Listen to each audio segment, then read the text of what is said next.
ನಮಸ್ಕಾರ. ನಾನು doctor P V. Bhandari. ಇತ್ತೀಚೆಗೆ ನೀವು ಬೆಂಗಳೂರಿನಲ್ಲಿ ಜಾಂಬಿ ಡ್ರಗ್ಸ್ಗಳ ಕಾಟ ಅಂತ ಒಂದು ಇದನ್ನ ಕೇಳಿರ್ಬೋದು. ಇದು ಈಗಾಗಲೇ ಸುಳ್ಳು ಸುದ್ದಿ ಅನ್ನುವುದನ್ನ ನಮ್ಮ ಕರ್ನಾಟಕ ಸರ್ಕಾರದ ಗೃಹ ಮಂತ್ರಿಗಳು, ಪೊಲೀಸ್ ಇಲಾಖೆ ಒಂದು ಸೃಷ್ಟೀಕರಣವನ್ನ ನೀಡಿದೆ.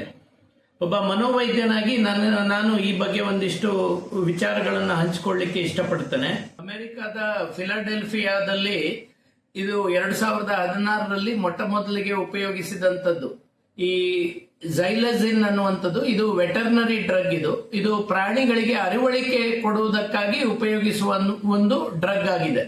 ಇದು ಮನುಷ್ಯರು ಉಪಯೋಗಿಸಲಿಕ್ಕೆ ಶುರು ಮಾಡಿದಾಗ ಅದರಲ್ಲಿ ಈ ಮನುಷ್ಯರಿಗೆ ಚರ್ಮದಲ್ಲಿ ಭಯಾನಕ ಗಾಯಗಳಾಗುತ್ತಾ ಇದ್ದದ್ದು ಹಾಗೂ ಈ ಮನುಷ್ಯರು ಒಂದು ರೀತಿಯಲ್ಲಿ ಒಂದು ಸ್ಟ್ಯಾಚ್ಯೂ ತರ ಗಂಟೆಗಟ್ಟಲೆ ನಿಲ್ಲುವಂಥದ್ದು, ಇದನ್ನ ಗಮನಿಸಿ ಇದನ್ನ ಜಾಂಬಿ ಡ್ರಗ್ಸ್ ಅಂತ ಕರೀತಾ ಇದ್ರು. ಆದ್ರೆ ಇದು ಭಾರತ ದೇಶದಲ್ಲಿ ಇಷ್ಟರವರೆಗೆ ಎಲ್ಲಿಯೂ ಪ್ರೂವ್ ಆಗಿಲ್ಲ. ಈ ವೈರಲ್ ಆದ ವಿಡಿಯೋಗಳು ಒಂದು ಬೆಂಗಳೂರಿದು, ಹಾಗೆ ಅದಕ್ಕೂ ಮುಂಚೆ ಒಂದು ಚಂಡೀಗಢದಲ್ಲಿ ಈ ಝೊಮ್ಯಾಟೊ, ಸ್ವಿಗ್ಗಿ ಇದು ಮಾಡುವಂತ ಒಬ್ಬ ಯುವಕ ಇದನ್ನ ಕನ್ಸ್ಯೂಮ್ ಮಾಡ್ದ ಅಂತ ಎಲ್ಲ ಸುಳ್ಳು ಇದು ಬಂದಿತ್ತು. ಇದನ್ನ ನಾನು ಯಾಕೆ ಹೇಳ್ತಾ ಇದ್ದೇನೆ ಅಂದ್ರೆ, ಸುಳ್ಳು ಸುದ್ದಿಗಳು ನಮ್ಮ ದೇಶದಲ್ಲಿ ಬಹಳ ಫಾಸ್ಟ್ ಆಗಿ ಹರಡುತ್ತೆ. ವೈಜ್ಞಾನಿಕ ವಿಷಯಗಳು ಅಥವಾ ನಿಜವಾದ ಸಮಸ್ಯೆಗಳು ಹಬ್ಬುವುದಿಲ್ಲ.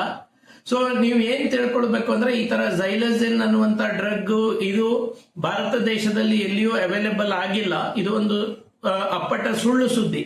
ಮತ್ತೆ ನೀವು ಇನ್ನೊಂದೇನು ತಿಳ್ಕೊಳ್ಬೇಕು ಅಂದ್ರೆ, ಯಾವುದೇ ಒಬ್ಬ ವ್ಯಕ್ತಿ ಈ ರೀತಿ ಸ್ಟ್ಯಾಚ್ಯೂ ತರ ನಿಂತಿದ್ದಾರೆ ಅಂದ್ರೆ ಹಲವಾರು ಕಾರಣಗಳಿರುತ್ತೆ. ಒಮ್ಮೊಮ್ಮೆ ಇದು ನೀವು ನೋಡಿರ್ಬೋದು, ಅದು ಕೇವಲ 30 ಸೆಕೆಂಡಿನ ವಿಡಿಯೋ. ಒಬ್ಬ ವ್ಯಕ್ತಿ ಸಡನ್ ಆಗಿ ಆತರ ನಿಂತಿದ್ದಾನೆ ಅನ್ನುವಾಗ ಹೀಟ್ ಸ್ಟ್ರೋಕ್, ಈಗ ಬಹಳ ಬಿಸಿಲಿದೆ ಅದರಿಂದ ಆಗಿರ್ಬೋದು, ಇಲ್ಲವೇ ಹೈಪೋಗ್ಲೈಸಿಮಿಯಾ ಅಂತಾರೆ, ಶುಗರ್ ಕಡಿಮೆ ಆಗೋದ್ರಿಂದ ಇರ್ಬೋದು, ಇಲ್ಲದಿದ್ರೆ ಟ್ರಾನ್ಸಿಯಂಟ್ ಇಸ್ಕಿಮಿಕ್ ಅಟ್ಯಾಕ್ಸ್ ಅಂತ ಹೇಳ್ತಾರೆ, ಸಡನ್ ಆಗಿ ಒಂದು ಸ್ಟ್ರೋಕ್ ತರ ಸ್ವಲ್ಪ ಅಲ್ಪ ಸಮಯಕ್ಕೆ ಆಗಿ ಸರಿ ಹೋಗುವಂಥದ್ದು, ಇಂಥದೆಲ್ಲ ಇರುತ್ತೆ.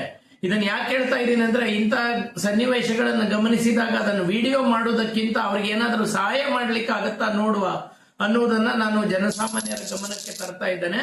ಹಾಗೆಯೇ ನಾನು ತಿಳಿಸುವುದೇನೆಂದ್ರೆ, ನಮ್ಮಲ್ಲಿ ಬೇರೆ ಡ್ರಗ್ಸ್ಗಳು ಸಾಕಷ್ಟು ಸಮಸ್ಯೆಗಳನ್ನ ನಮ್ಮ ಯುವ ಜನರಿಗೆ ಉಂಟು ಮಾಡ್ತಾ ಇದೆ. ಈಗ ಗಾಂಜಾ ಸೇವನೆಯಿಂದಾಗಿ ಹಲವು ಯುವಕರು ಕೆಲಸಕ್ಕೆ ಹೋಗ್ತಾ ಇಲ್ಲ, ಮನೆಯಲ್ಲೇ ಕೂತ್ಕೊಂಡಿದ್ದಾರೆ. ಹಲವು ಜನ ಸ್ಪೀಡ್ ಆಗಿ ಗಾಡಿ ಓಡಿಸಿ ಸಡನ್ ಆಗಿ ಬ್ರೇಕ್ ಹಾಕೋ ಬದಲು ಆಕ್ಸಲರೇಟರ್ ಹಾಕಿ ಅದರಿಂದಾಗಿ ಆಕ್ಸಿಡೆಂಟ್ ಗಳನ್ನ ಮಾಡ್ಕೊಂಡಿದ್ದಾರೆ. ಗಾಂಜಾ, ಅಫೀಮು, ಹಾಗೆ ನಿದ್ರೆ ಮಾತ್ರೆಗಳು, ಈ ತರದ ಬೇಕಾದಷ್ಟು ಡ್ರಗ್ಸ್ ನಮ್ಮ ಯುವ ಜನರ ತಲೆಯನ್ನ ಹಾಳು ಮಾಡ್ತಾ ಇದೆ. ಇದನ್ನ ಸರಿಪಡಿಸುವುದು ಹೇಗೆ ಅನ್ನೋದ್ರ ಬಗ್ಗೆ ನಾವು ಯೋಚನೆ ಮಾಡುವ ಹೊರತು ಸುಮ್ಮನೆ ಈ ತರದ ಈ ಜಾಂಬಿ ಡ್ರಗ್ಸ್ ಅದು ಇದು ಅಂತ ಹೇಳಿ ಅದರ ಬಗ್ಗೆ ಸುಳ್ಳು ಸುದ್ದಿಗಳನ್ನ ಹಬ್ಬಿಸಿ ನಮ್ಮ ಜನರಲ್ಲಿ ಭಯವನ್ನ ಉಂಟು ಮಾಡುವುದು ಬೇಡ.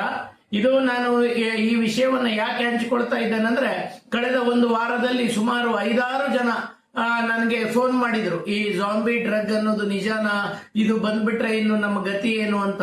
ಸೊ ಅದಕ್ಕೆ ನಾನು ಈ ಒಂದು ವಿಡಿಯೋವನ್ನ ಮಾಡೋಣ ಅಂತ ಅನ್ಕೊಂಡೆ. ಒಟ್ಟಿನಲ್ಲಿ ನಮ್ಗೆ ಇವತ್ತು ನಾನು ನಿಮ್ಗೆ ನಾವು ಯೋಚನೆ ಮಾಡಬೇಕಾದಂತ ಮುಖ್ಯವಾದ ಒಂದು ಇದು ಏನಂದ್ರೆ, ಈ ಇತರ ಡ್ರಗ್ಸ್ಗಳು, ಗಾಂಜಾ, ಅಫೀಮು, MDMA ಇದು ನಮ್ಮ ಯುವಕರಿಗೆ ತಲುಪದಂತೆ ಅಥವಾ ಇದನ್ನ ಉಪಯೋಗಿಸ್ತಾ ಇರುವಂತಹ ಯುವಕರು ಇದರಿಂದ ಹೊರಗೆ ಬರಲಿಕ್ಕೆ ನಾವು ಏನು ಸಹಾಯ ಮಾಡಬೇಕು ಅದನ್ನು ಮಾಡುವ ಅಂತ ಹೇಳ್ತಾ ನನ್ನ ಮಾತುಗಳನ್ನ ಮುಗಿಸ್ತೇನೆ. ಜೈ ಹಿಂದ್. ಉತ್ತಮ ಸಂಸ್ಕಾರಯುತ ಶಿಕ್ಷಣದೊಂದಿಗೆ VSS English medium CBSE school, Udupi, Muddur. ನರ್ಸರಿಯಿಂದ 10ನೇ ತರಗತಿವರೆಗೆ ಶಿಕ್ಷಣದ ಜೊತೆಗೆ 5ರಿಂದ 10ನೇ ತರಗತಿವರೆಗಿನ ವಿದ್ಯಾರ್ಥಿನಿಯರಿಗೆ ಉತ್ತಮ ಹಾಸ್ಟೆಲ್ ಸೌಲಭ್ಯವೂ ಇದೆ. ನಿಮ್ಮ ಮಕ್ಕಳ ಪ್ರವೇಶಾತಿಗಾಗಿ ಈ ಸಂಖ್ಯೆಗೆ ಕರೆ ಮಾಡಿ.